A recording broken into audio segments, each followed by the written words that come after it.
Ghostly tales, yet mirrors of human life. Hey everyone! Welcome to Encountering Chinese, Ghostly Tales from Zhai. Today, I'm going to tell you a story called Sheng.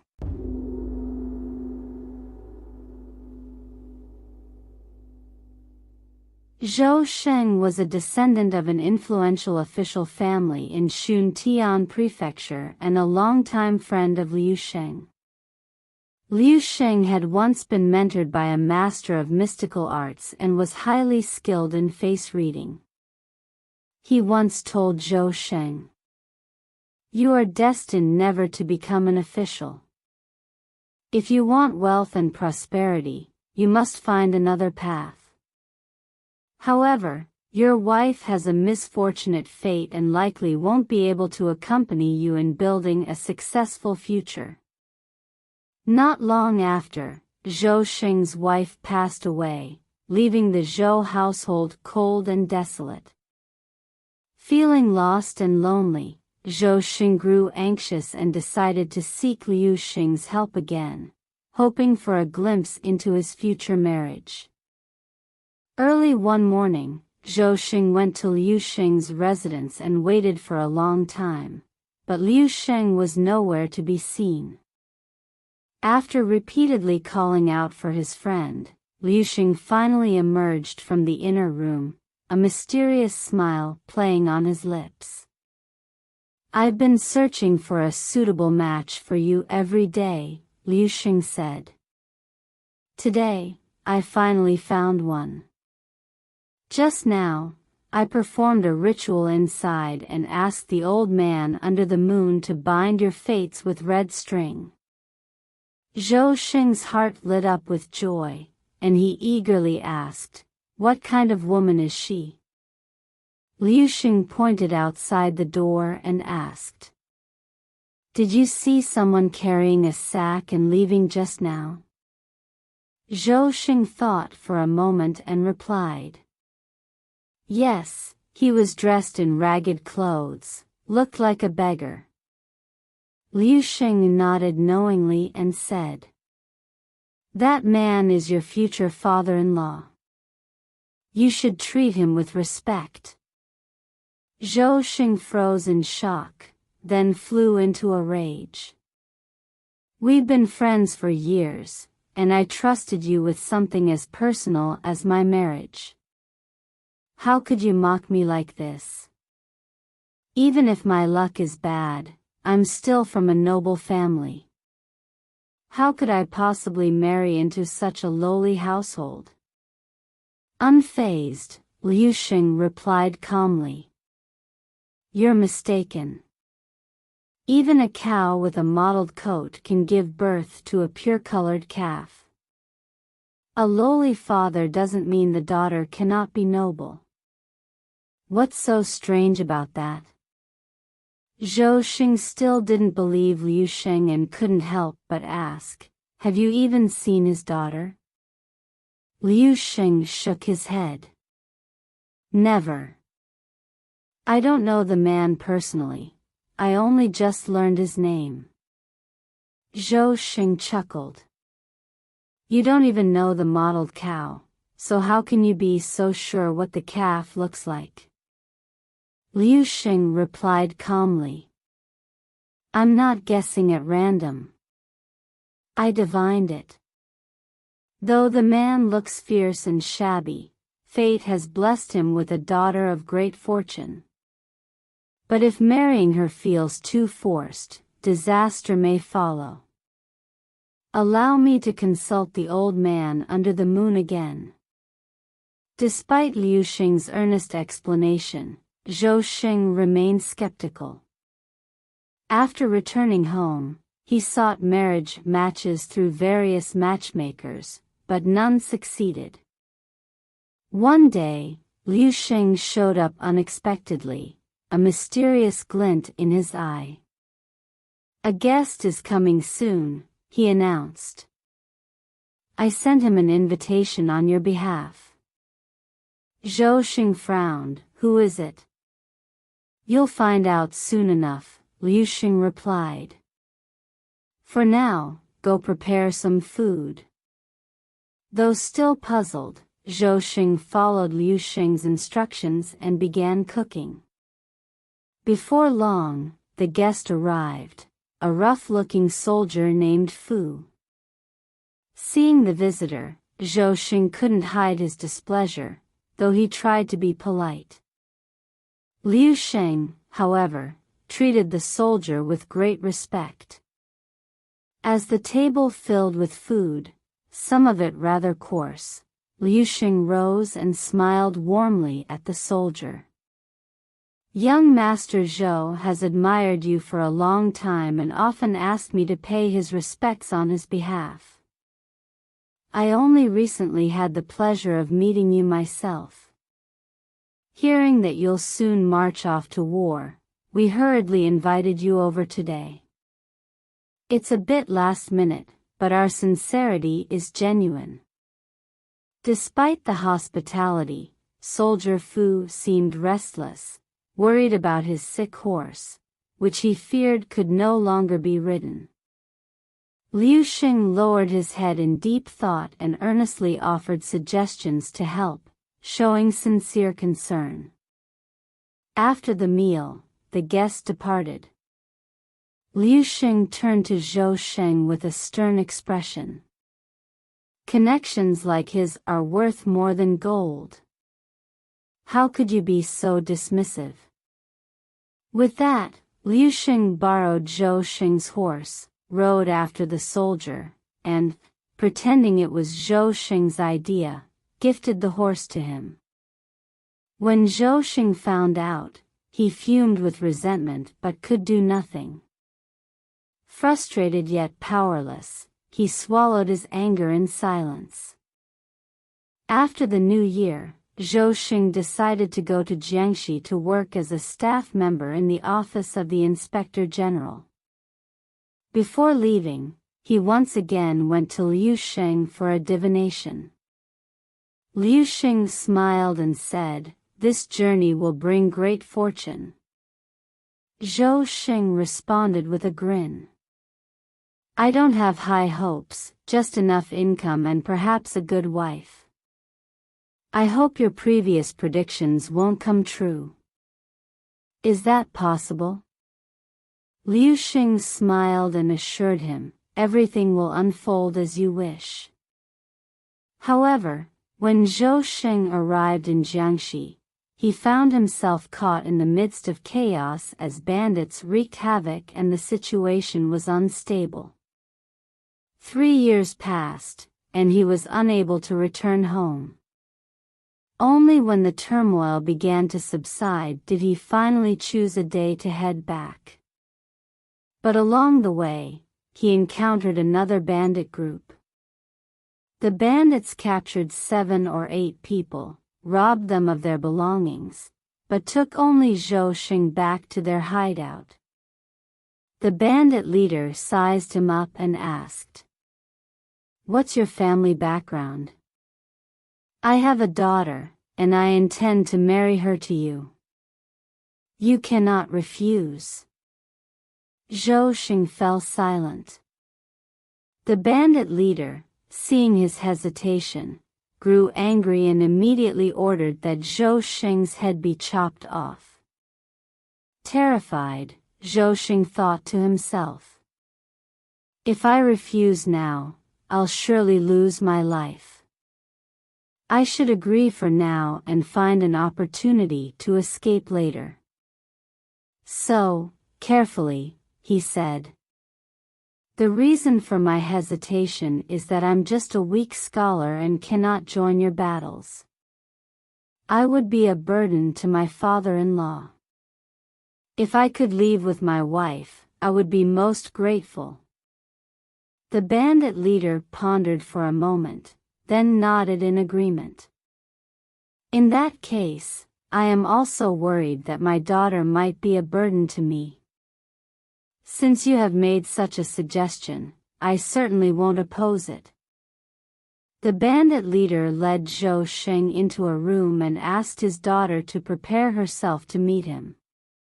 When Zhou Sheng saw her, his eyes widened in surprise. She was around 17 or 18 years old, and her beauty was otherworldly, like a celestial being. Zhou Sheng had never imagined he would meet such a stunning woman. That very night, they were married, and this woman exceeded all of Zhou Sheng's expectations for a future wife. After asking her surname, Zhou Sheng was shocked to learn that her father was the very beggar with the pouch he had encountered years ago. Zhou Sheng told his wife about what Liu Sheng had predicted, and they both marveled at the incredible twist of fate that had brought them together. 3 or 4 days later, as Zhou Sheng and his wife were preparing to return home, the imperial army suddenly launched an assault on the bandits' lair, and the entire family was captured. 3 officers closely guarded the bandits and beheaded Zhou Sheng's father-in-law, then prepared to execute Zhou Sheng. Zhou Sheng's heart sank, knowing that he had no chance of survival. Just as he was about to accept his fate, one of the officers looked him over carefully for a moment, then suddenly spoke, "Aren't you Zhou Sheng?" Zhou Sheng was stunned. He turned and saw that it was the soldier, surnamed Fu, whom he had met years ago. It turned out that this soldier, Fu, had earned great military merit and was now promoted to deputy general. He turned to his colleagues and said, "This man is a well-known scholar from our hometown. How did he end up as a bandit?" Then, he untied Zhou Sheng's ropes and asked, "Where are you from?" Zhou Sheng lied. "I just returned from the office of the Inspector General in Jiangxi. On the way back, I was captured by the bandits. Fortunately, you arrived today, and I have been spared. Now, I've been separated from my wife. Please, with your authority, help me reunite with her." General Fu nodded in agreement and ordered his subordinates to bring forth the other captives, allowing Zhou Sheng to search for his wife. Zhou Sheng searched through the prisoners one by one until he finally found her. General Fu then warmly invited them to a meal and provided a generous amount of travel expenses. He smiled at Zhou Sheng and said, "Previously, I was greatly indebted to you for the horse you gave me. I've thought of this often. But now, in these war-torn times, I have nothing else to repay you. So, I'm offering you 2 war horses and 50 taels of silver to help you return north." He then sent 2 cavalrymen with orders to escort them. On their journey, Zhou Sheng and his wife walked side by side. His wife said to him, "My father was stubborn and never listened to advice, and because of that, my mother passed away. In fact, I had long suspected that things would end like this. I've always been cautious, barely surviving, because when I was young, a soothsayer once told me that I would eventually recover my father's bones for a proper burial. The bandit's cellar contains much gold and silver. We can take that to redeem my father's remains, and with the rest, we can live." Upon hearing this, Zhou Sheng quickly instructed the cavalryman to wait on the road while he and his wife went to the bandit's lair to search for the cellar. However, when they arrived, the sight before Zhou Sheng left him dumbfounded. The house he once knew had been reduced to ashes, and the area was a mess of debris. Amid the ruins, Zhou Sheng took a knife and began to dig, going as deep as a foot into the ground. Finally, he unearthed the buried gold and silver. The couple packed the treasure into bags and retraced their steps. On the way, they bribed the escorting cavalryman with 100 taels of silver, asking them to help bury his father-in-law's remains. Afterwards, Zhou Sheng's wife led him to her mother's grave to pay respects. Only then did the couple continue their journey home.